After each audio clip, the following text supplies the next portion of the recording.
Agora nós vamos bater palminha para saber onde é que tá o V. Ó, nessa palavra só tem duas palminhas, né? Ó, nu, vem, nu, vem. Onde tá o V? Na última. Na última. E se a gente trocar, como é que vai ficar? Vem, nu, vem, nu, É tipo vem, nu. E se eu tirar o nu, vai ficar o quê?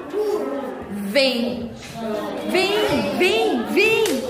Se eu tirar o nu, vai ficar o vem. E se eu tirar o vem, fica só o nu, nu, nu. Você está nu? Eu tô nu? Pois é, esse é o nu. Nu, vem, nu, vem. O vem tá na primeira sílaba ou na segunda?